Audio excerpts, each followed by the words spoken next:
আমি তোমারে দোষী বানাইতেছি না, আমি তোমারে মানুষ বানাইতে চাই। মানুষ হইতে গেলে কি সবকিছু বিলাই দিতে হয়? হাব্বা, আমি এইটা বলতেছি না মানুষ হতে গেলে সব বিলাই দিতে হয়, কিন্তু যতটুকু পারো ততটুকু তো দেওয়া উচিত। আমি না একটা জায়গায় কনফিউজড। বাণীর শর্ত, প্রীতির ভুল বোঝাবুঝি, বাবার অসুস্থতা, আমি কোনটা চয়েস করবো আমি কিছুই বুঝতে পারতেছি না। কবির, তুই কি কোনো অন্যায় করছিস? সিদ্ধান্ত যখন তার নিজের বাবার জীবন বরণ নিয়ে প্রশ্ন আসছে, তখন কি সেই সিদ্ধান্ত থাকে বাবা? তুই কবিরকে ছোট করে দেখিস না, ও বুঝদার ছেলে।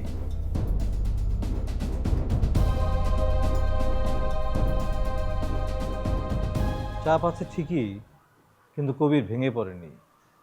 ও দরজায় দরজায় খোঁজ করছে, কিন্তু অন্যায় কিছু করেনি। সেরকম না হলেই ভালো। গ্রামের জায়গাগুলি সবার মধ্যে ভাগ করে দিতে পারলে চাপটা কমতো, কবিরের উপরে এত চাপ পড়তো না। জাফর বলতেছিল যে এসব তার হুটহাট করে হয় না, কার নামে কি সব দেখতে হবে, তারপর একটা ব্যবস্থা করা যাবে। তোকে তো আগেই বলেছিলাম খোঁজ খবর নিতে। তুই যদি আগে ভাগে একটু খোঁজ খবর নিতি তাহলে আর আজকে এই অবস্থা হয় না। ভুল হয়েছে মানি, কিন্তু তখন তো একটু ভাবি নেই যে তুমি অসুস্থ হয়ে পড়বা। দোষ দিচ্ছি না রে, শুধু কষ্ট লাগে। ছেলে আমার দৌড়াচ্ছে আর আমি বেডে শুয়ে আছি। সেই তো মাত্র কয়েকদিনের কষ্ট, চিকিৎসা শুরু হোক, দেখবা তুমি একদম সুস্থ হয়ে গেছো। বাড়ির সবার খবর কি রে? ফ্রিদা কেমন আছে? ফ্রিজারে নাকি চলে যাবে। চলে যাবে কেন? ওর সৎ ভাই রুশব একটা বাসার ব্যবস্থা করেছে।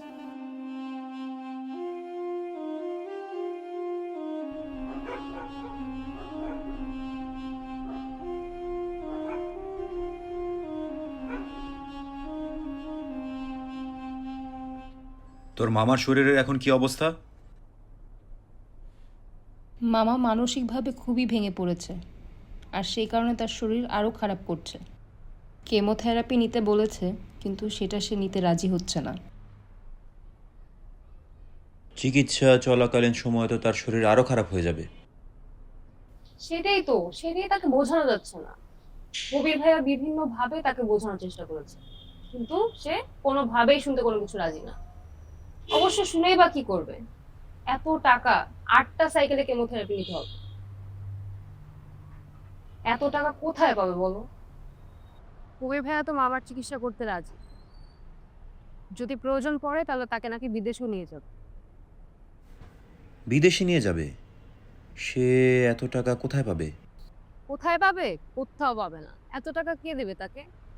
ছেলে বাবার কষ্ট সহ্য না করতে পেরে এসব কিছু বলছে, অনেক কিছুই বুঝতে পারছে না, কিন্তু এত টাকা ম্যানেজ করা ইম্পসিবল। আবার এমন একটা সিচুয়েশন চলছে, এগুলো ছেড়ে আমি চলে আসতে পারছি না। হ্যাঁ, না তোর এই মুহূর্তে ওখান থেকে আসা ঠিক হবে না। আর একটু সময় যাক, সময় পাল্টাবে, সব কিছু ঠিক হোক। আমি, তুই আর দাদি একসাথে থাকা শুরু করব। তুই একটু দাদিকে বুঝিয়ে বলিস। দাদিকে বুঝিয়ে বলেছি ভাইয়া, কিন্তু দাদি এই বাসায় আর থাকতে চাচ্ছে না। দাদির কথা হচ্ছে, এই রিসেন্টলি আমি ভার্সিটিতে ভর্তি হয়েছি, এখন যদি পড়ালেখায় মনোযোগ না দেই তাহলে পরে আর কিছুই বুঝতে পারবো না। এটাও তো সত্যি, ফার্স্ট ইয়ারে প্রেশার অনেক বেশি থাকে, আর বুঝতে বুঝতেই সব সময় চলে যায়। তাও আবার ভর্তি হয়েছি ফাইন আর্টস। প্রেশার তো থাকবেই। তুই একটা কাজ কর, এইসব নিয়ে ভাবিস না। মামাকে দেখার জন্য অনেক মানুষ আছে, তুই নিজের পড়াশোনা নিয়ে ভাব।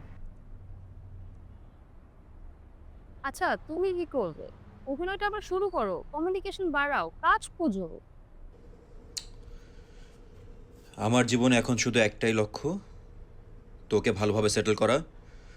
আর দাদি তোর বয়স হয়ে গেছে, দাদিকে এই শেষ সময়টাতে একটু সুস্থ রাখা, ভালো রাখা। আমার আর কোনো চিন্তা নেই। সবার কথা ভাবতে ভাবতে কি নিজের কথা ভুলে যাবে নাকি? তোমারও তো কিছু করতে হবে, তোমারও ফিউচার আছে, তোমারও ক্যারিয়ার আছে ভাইয়া।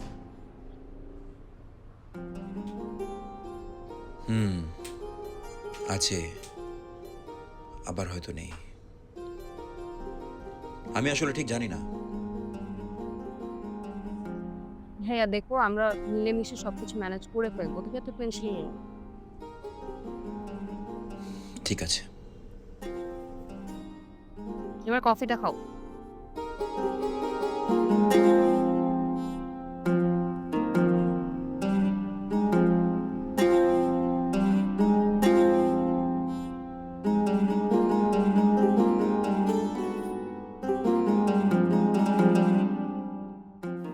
আমরা কি ওকে কষ্ট দিলাম? কষ্ট কিসের ভাইজান? ফ্রিদা আর ওর দাদির কোনো যত্ন করতে পারলাম না। বোনটা থাকলে কি আর এমন হতো? তো বিদেশে গিয়ে কত স্বপ্ন দেখেছিল, কোনো কিছুই তো আর হলো না। তুই ওদের কাছে আমার হয়ে সরি বলিস। শরীরটা ভালো থাকলে আমি নিজেই যেয়ে বলতাম। আমি তো খেয়াল রাখতেছি, তাছাড়া ও শিউলি ওদের খেয়াল রাখে, ওদের কোনো সমস্যা হয় নাই। শিউলির উপরে চাপ হয়ে যাচ্ছে না তো? একা একা সব সামলাচ্ছে। শিউলি আসলে তোমাকে নিয়ে ভীষণ চিন্তিত, সারাক্ষণই ভাবে তোমার কখন কি হচ্ছে না হচ্ছে, এবং আমাকে নানা রকম পরামর্শ দিচ্ছে তোমার ব্যাপারে। মেয়েটা অনেক ভালো রে, আল্লাহ ওকে সুখী রাখুক। সবাই তোমার পাশে আছে ভাইজান, তুমি খালি মনটা রেখ শক্ত রাখো। ছেলেটার উপরে অনেক বেশি চাপ পড়ে গেল রে। এই চাপ ও নিতে পারবে, কারণ হচ্ছে সে তোমার ছেলে। তবুও সুযোগ পেলে জমি জমার ব্যাপারটা দেখে ফেল। আমি সুস্থ হলে নিজে বসে হিসাব করব। অবশ্যই, কিন্তু এখন এইসব নিয়ে তুমি চিন্তা করো না, এখন শুধু তোমার চিকিৎসা, আর কিচ্ছু না। চিকিৎসা শুরু হলে কি সত্যি ভালো হওয়ার আশা আছে রে? আছে ভাইজান, আছে। ডাক্তার বলছে সময় মতো চিকিৎসা শুরু হলে রেসপন্স ভালো হতে পারে। আচ্ছা, আল্লাহ ভরসা। আল্লাহ ভরসা। তুমি আগের মতো সুস্থ হয়ে উঠবে, তারপর সবাইকে ডেকে কার কি লাগবে কি না লাগবে এক জায়গায় বসে সব তুমি করতে পারবে। আর কোনো চিন্তা করো না ভাইজান, খালি চিকিৎসাটা শুরু হোক। সেই দিনটা যদি আবার ফিরতো রে। ফিরবে ভাইজান, ফিরবে। আমরা সবাই মিলে সেই দিনটা ফিরাবো, তুমি চিন্তা করো না। তুমি একটু ঘুমানোর চেষ্টা করো। আমি কি মাথায় হাত বোলাই দেবো একটু? না রে, তুই যা। গেলাম চলে ভাইজান।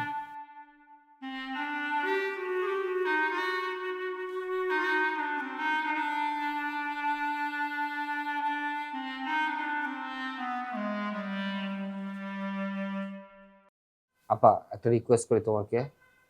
এভাবে বলতেছিস কেন? কি বলবি বল। আপা, আমার বেশ কিছু টাকার দরকার ছিল। এই ব্যাপারে তো তুই আগেও বলছিলি, রিয়েল এস্টেটের ঝামেলা। ধরা খাইছি আপা, দুই পার্টনার টাকা নিয়ে উধাও হয়ে গেছে, আর আমি একা পড়ে গেলাম। তোর দুলাভাইকে বলছিস তো?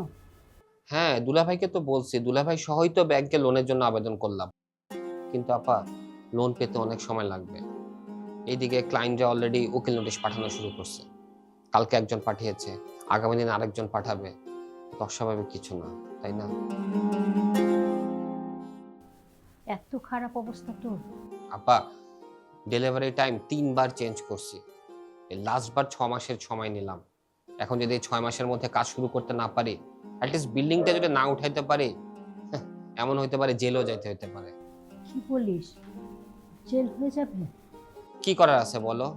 কাগজে পত্রে সব জায়গায় তো সাইন আমার, আর এইদিকে আমার পার্টনাররা সব তো উধাও, সব দায়িত্ব এখন আমার। আমি কোথায় টাকা পাবো বল? সে তো আমি জানি আপা, কিন্তু আমার সবচেয়ে কাছের মানুষ তো তুমি, সে কারণেই তোমার কাছে আসছি। আমি কি করতে পারি তোর জন্য বলতো? আপা, ওই যে গ্রামে বাজারের পাশে যে তোমার একটা জমি আছে, ওই জমিটা একটু বন্ধক রাখতে চাই আপা। ওখান থেকে কিছু টাকা পাবো, পেলে কাজটা শুরু করে দেই। কাজটা একটু শুরু হয়ে গেলেই না, এর মাঝখানে লোনটা চলে আসলে টাকা পাওয়া মাত্রই তোমার জমিটা আগে ছাড়াবো আপা আমি। বন্ধ?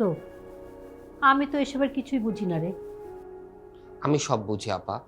আমি কাগজপত্র, রেজিস্ট্রি, ব্যাংক যা যা লাগে সবকিছু আমি করব।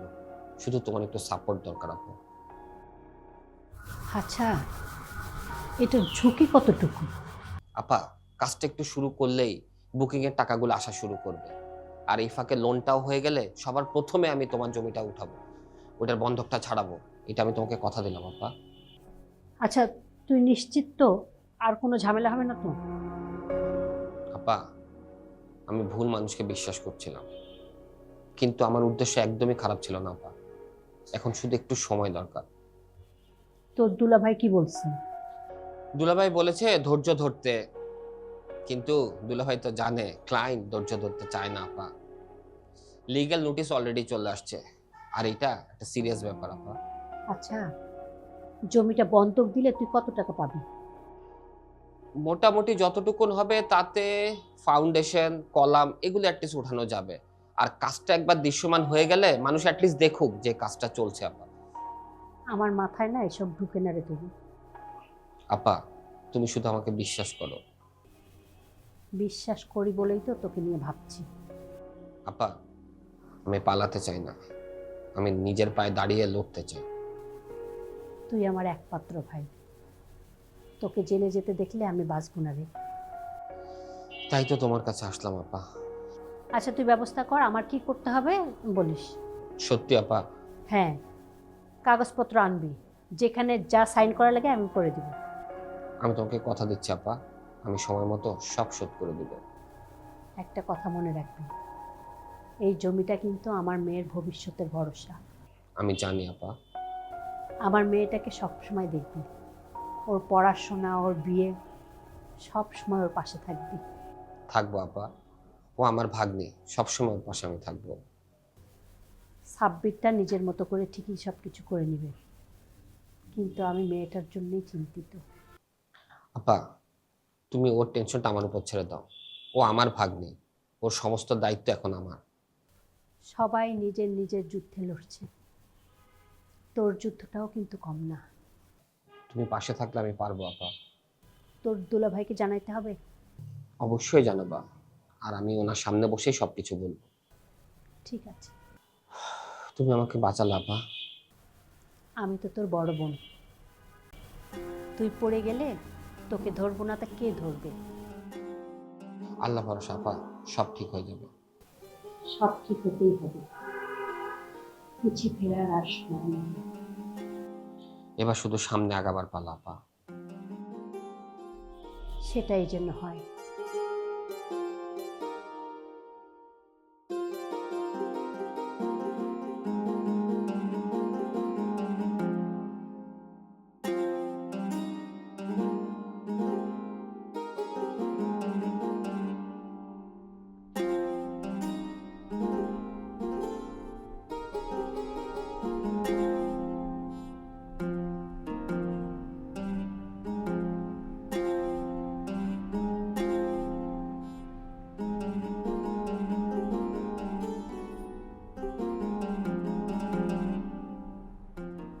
আচ্ছা, তুই যে জেরিনকে নিয়ে এত ঘোরাফেরা করিস, তোর কি তার সাথে কোনো সম্পর্ক আছে? না আম্মু, জেরিন আমার ক্যাম্পাসের ছোট বোন, ওর সাথে প্রয়োজনে অপ্রয়োজনে কথা হয়, এতটুকুই। আচ্ছা, কথা হয়, আড্ডা হয়, তা ঠিক আছে। তোর দিক থেকে কিছু না হলেও কেন জানি আমার কাছে মনে হয় জেরিন তোকে পছন্দ করে। আম্মু, জেরিন আমাকে পছন্দ করে বা অপছন্দ করে এটা নিয়ে তো আমি ভাবছি না। আমি আমার কাজ আর পড়াশোনা নিয়ে ব্যস্ত আছি। ঠিক আছে, তুই মাঝে মাঝে জেরিনকে নিয়ে একটু বেশি সিরিয়াস থাকিস, তাই বললাম। না আম্মু, তেমন কিছু না। আমি আসলে এখন আমার পড়াশোনা আর অ্যাক্টিংয়ের জন্য একটু চেষ্টা করছি। পড়াশোনা তো মন দিয়ে করছি, পাশাপাশি দেখি কাজ টাজ কত দূর কি। আচ্ছা আম্মু, আমার এখন একটু বেরোতে হবে, তুমি থাকো। কোথায় বেরোবে? ফ্রিদা আসছে, ফ্রিদার সাথে একটু বের হবো। ফ্রিদা? আচ্ছা, ঠিক আছে।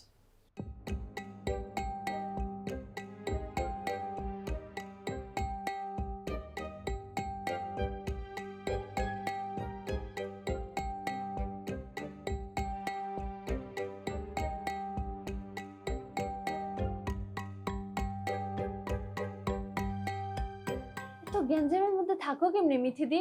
আমার তো একদিনে হাঁসফাঁস লেগে গেছে। আর তুমি তো রাজকন্যার মতো বড় হইছো। শোন, রাজকন্যার মতো বড় হইলেও একদিন রানী তো হইতেই হয়। সংসার মানেই দায়িত্ব। দায়িত্ব আছে ঠিক, কিন্তু তোমার শাশুড়ি তো তোমারও উঠতে বইতে খোটা দেয়। তুমিও চুপ, ভাইজানও চুপ, এটা কেমন অবস্থা? সব কথা বাইরে থেকে বোঝা যায় না পারো। সাব্বির খারাপ মানুষ না। খারাপ কইতাছি না, আমি কইতাছি পুরুষ মানুষের শক্ত হইতে হয়, মাজা ভাঙ্গা দেওয়া সংসার টিকে না। মাজা ভাঙ্গা আবার কি জিনিস? বুঝাই কইতাছি, তুমি যা কও ভাইজান তাতেও হক হয়, আম্মা যা কয় তাতেও হক হয়।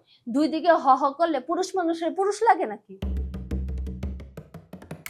পুরুষ হইতে হবে সালমান খানের মতো, দাঁড়াইলে মনে বেটা আসল একটা বেটা। সংসারটা সিনেমা না পারো। সিনেমা না ঠিক, কিন্তু নায়ক হইতে দোষ কি? মাঝে মধ্যে একটু না কইতে হয়, না না কইলে দুনো দিকে টানাটানি করে। সাব্বির কাউরে কষ্ট দিতে চায় না, তাই দুজনের কথাই শোনে। ভালোবাসতে বাসতে নিজেরে ফাটাবাসের চিপায় ফেলাই দিছে। যদি পুরুষ মানুষ বিপ্লব না করে কেমন জানি খালি খালি লাগে। তুই কিন্তু বেশি বাড়ছিস পারো। আমি তো তোমার পক্ষে কইতাছি, দেখো না আম্মা তোমারে কথা কথা খোটা দেয় আর ভাইজান দাঁড়ায় না, এটা কি কষ্টের নাফা?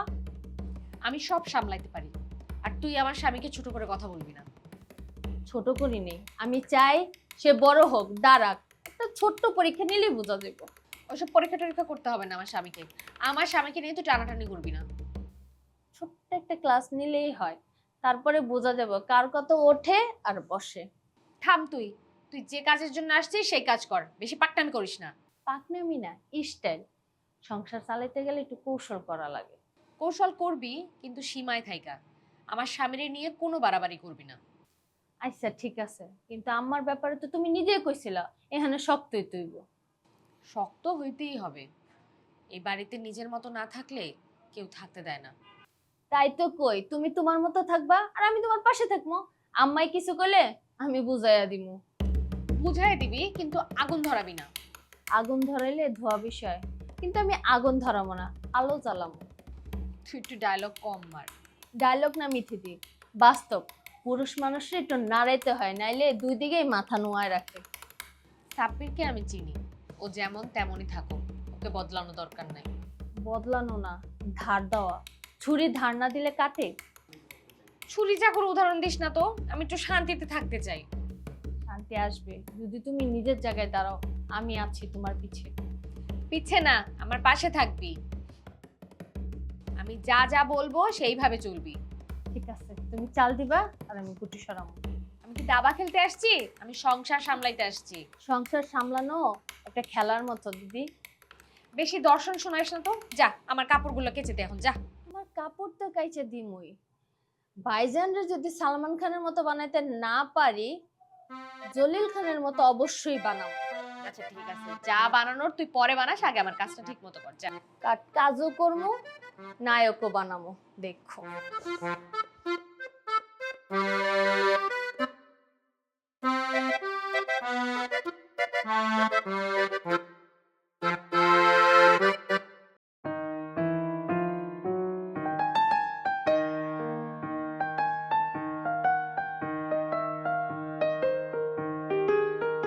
চাচি, কোনো হেল্প লাগবে?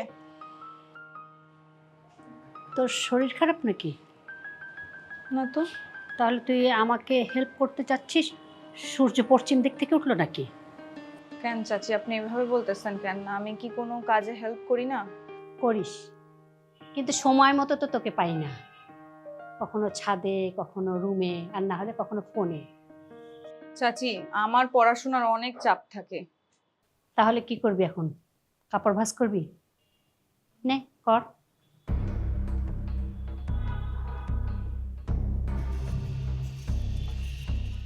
আচ্ছা, ওই ছেলেটা কি তোকে এখনো ডিস্টার্ব করে? না চাচি। সত্যি করে বল, ডিস্টার্ব করে না তো?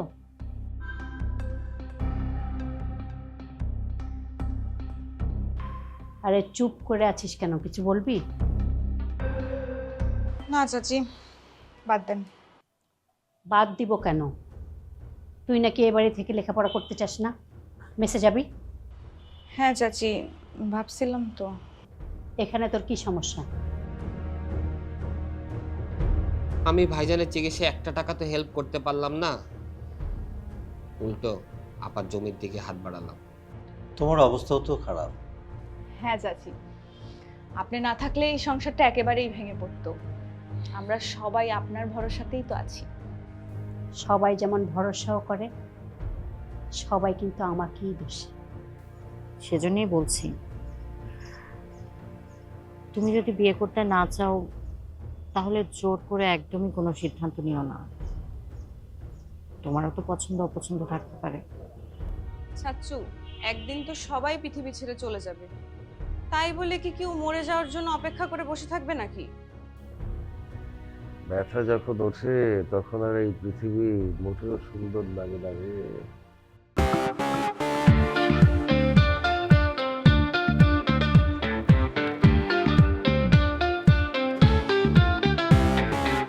চোরাস্রোতে ভাসি, বালির ঘর বাঁধি, স্বপ্নের ফেরিওয়ালাটা দিয়ে যায় জীবনে কুয়াশা ধোয়াটে পথ, আলো আধারের সাথে খেলা চলেই যায়।